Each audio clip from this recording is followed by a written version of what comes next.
Welcome back to the channel, ladies and gentlemen. I'm Wayne, and in this video, we're talking about doing the daggone adult thing in recovery or in your sobriety, no matter where you're at or where you come from. If that sounds like something you're interested in, let's go. Okay, my friends, welcome. And first thing I want to do is thank everybody who has subscribed to this channel so far because it is growing and it's a community that provides support, strength, and hope for each other.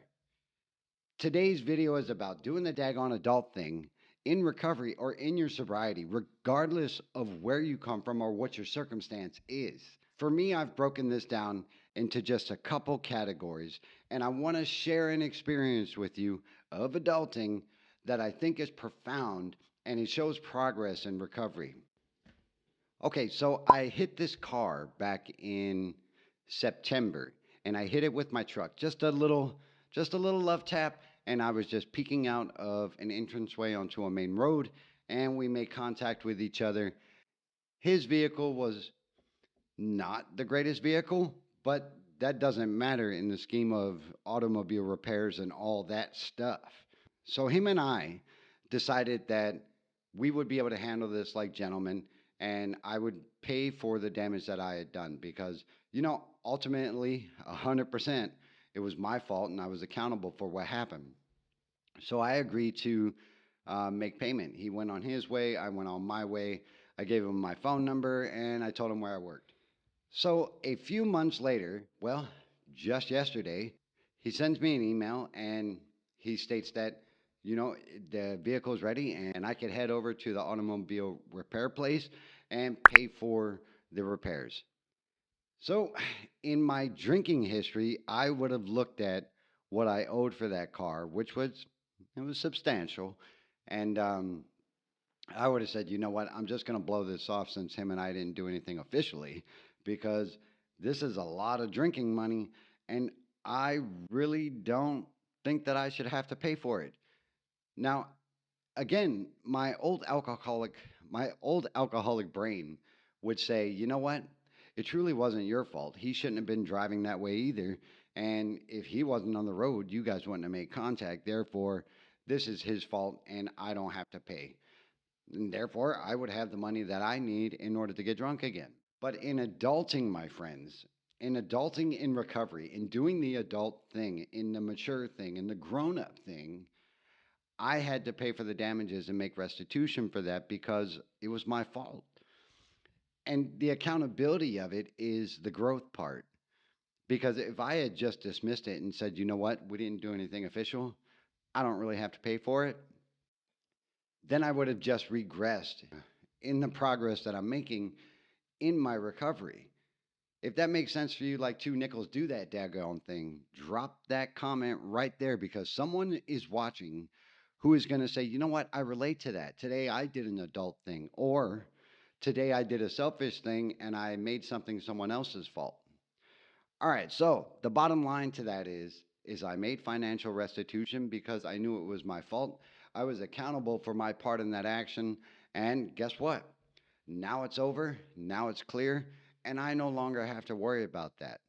That's what adulting in recovery looks like, is taking care of your business before it becomes a problem that you can't manage. And then we start to ruminate about that problem and it becomes something completely different, which could ultimately take us back to that number one solution we know. And that's getting drunk or getting high. And guess what? In my recovery, that's not included. So if that makes sense for you, again, drop your comment below because somebody's watching and they need to know what you have to say. Aside from the automobile accident, this category is in finance. Taking care of your financial responsibilities, taking care of your fiscal needs, as well as being able to save a little bit of money on the side for those emergencies like my automobile accident that came up. So when we talk about taking care of our finances, we all have bills, regardless of what they are or how much they are. I have electric, I have my rent, I have, those nitpicky subscription deals, I have all these other responsibilities that I have to take care of. And if I don't budget appropriately, now budgeting might not be in your cards, you might only have $300. You might only have $2 or $3. You may only have 23 cents.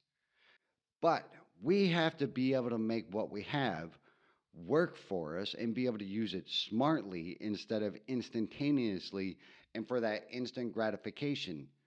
Because I tell you what, I am real good at going on Amazon and clicking that one shop button.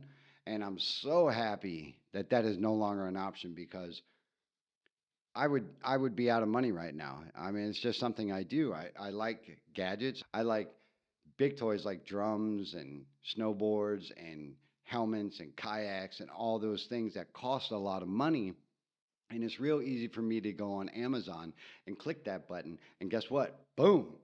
My money's gone. And now I have to figure out where to get the money for the bills that I have. And unfortunately, a lot of folks fall back on taking a loan for a loan. And that's not healthy. And in no way is that financial growth. Now, I'm not here to give you a lesson in finance because I'm still figuring that out in my adulting and my recovery, but I am discussing it because it is a big fine point to emotional distress, and emotional distress leads us to relapse, and emotional distress leads us to depression, and it also can lead to, unfortunately, suicidal thoughts and things like that. So we have to be aware of what in our lives impacts our psyche. And that leads me to the next category, folks. And if you've gotten anything out of that small little tidbit, drop your comments below. Um, and consider subscribing because, I mean, this channel is all about helping each other. So, you know, give it a shot, see what you think. The next category, my friends, is mental health. Mental health is one of our biggest tickets to either success and recovery or unfortunately, a regression in recovery. But I'm here to tell you that if you take care of your mental health, if you do things that are positive in nature, your mental health will get better, regardless of where you're at in your life and regardless of where you're at in your sobriety or recovery. Because adulting in recovery or in your early sobriety or in your life in general is about maintaining good mental health. And that's I don't want to upset anybody, but that spiritual, mental, and physical health, that all wraps up into good mental health. For me, I like to work out, and I like to work out 5 days a week, 6 days a week, with a break in between, of course, to let my body recover. But that promotes a lot of different chemical reactions in my body that produce good mental health, that produce and are conducive to being sharper throughout the day. And if I add a good diet on that, my friends, it's also going to improve my mental health. It's also going to improve the way I digest what someone is saying to me and my response to it. I say this a lot because if that makes sense to you, do the daggone thing. Tell me what you do to promote good mental health. Tell me what you do to promote good physical fitness. And how do you fulfill a spiritual need? Well, you could do that either through meditation. You could do that through, if you're religious, you can go to church. You can go to um, a mosque. You can go to temple or whatever it is that promotes your good spiritual well-being, your connection to everything around you will make a whole overall picture of good mental health. And that, my friends, will promote in your recovery and it will promote in your sobriety. And we won't lay back on what we used to use in order to fill those voids. Now, I sound like I'm preaching, but I tell you what, I'm not. I just thought about this earlier because I wouldn't be living sober right now if it was boring. I wouldn't be living sober if my mental health wasn't improving, and if my physical health wasn't improving, and my finances didn't get better. Unfortunately, my friends, these are true things, and these are true factors in life that relate to how you grow in your recovery, as well as the number one thing is don't drink and don't use. And if you don't drink or don't use, you can't get drunk or high and you can't relapse. So, doing some small things in your life, like, well, for me, doing things in my life this way keeps me sober, and keeps me productive. And on to the final category that I was thinking about, my friends, to promote adulting in recovery and in early sobriety or in your life in general is choosing relationships. This can be a deal breaker in your recovery if you choose the wrong relationship. Now, what do I mean by that? We can go out and we can meet people and we can say, this person is good for me or this person is not good for me within about 38 seconds. And if you understand what I'm saying, drop that comment in there because someone else right now is going, oh, yeah, yeah, I size up people in about 12.2 seconds. Because if you meet somebody, you shake their hand, you get a good feeling about who they are. And if you look them in the eye, you know if whatever they're saying is somewhat genuine, and you can judge if this person will be good for you to continue to talk to. Correct me if I'm wrong, folks, but we have that ability as humans to make that connection and say, nope, not for me, bro, or gal, or whatever. Nice to meet you, but thank you, but no thank you. So after you meet this person and you decide that, yeah, okay, I could see myself talking to them a little more, a relationship starts to build. And I can tell you that relationships that I'm making are either healthy or non-productive.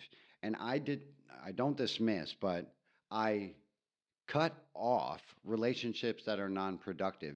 And I don't do it in a way that hurts that person. I do it in a way that is conducive for both of us. Because if this person is not going to be positive in my life, or this person is not going to help me reach the goals I want to reach, they are non productive in my life. Continuing that relationship will only hurt both parties involved. So I break those connections if they're not useful in my life. Not that I can't use them. So don't misunderstand what I just said about that because it's real easy to get wrapped around the axle. In my drinking history, I used people to the maximum potential that I could and I discarded them. But in my recovery, adulting in this sobriety that I live, if I meet a person that we have something in common with, or I meet a person that we have a instant connection, or if I meet a person that we have these things that we do in our lives that are productive for each other, it's going to make my recovery that much stronger. It's going to make my progress that much better because we're moving in the same direction. And I think that is an important part in recovery. Build those relationships that go with the flow, that leave us with fulfillment and joy, and has a mutual relationship with that other party. Does that make sense like two nickels? Because I think it kind of wrapped it around the axles a little bit. Because I'm definitely not an expert on relationships, but I am making friends in recovery. And I think that is so wonderful because I never made a lot of friends in my drinking. I made a lot of enemies and I made a lot of acquaintances, but I never made true friends. And I never certainly made a cultivated relationship. So, those are the three things that I'm going to leave you with: finances, good mental health, and building relationships to better your life in recovery. And as an adult, those are things that we should look for. And as an adult in this life in recovery, we should take care of our responsibilities. Let me know if you've gotten anything out of this short video. And if you have, consider subscribing to the channel if you hadn't already. And again, thank you to everybody out there. And I 100% appreciate all the friends that I have in my recovery and my sobriety of 9 years. Adulting in my recovery is building, it's blossoming, and I'm excited for the next chapter. And I'll leave with one other note, folks.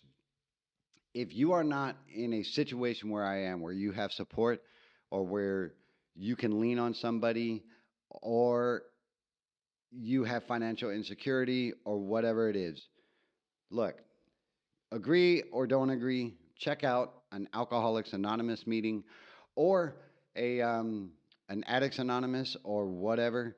Check those out because I guarantee you, you're going to meet people who are experiencing exactly what you are, It might not be to the very thing, but they know what you're going through. They've been there and they found a way to be happy. So, how could it hurt to possibly check it out?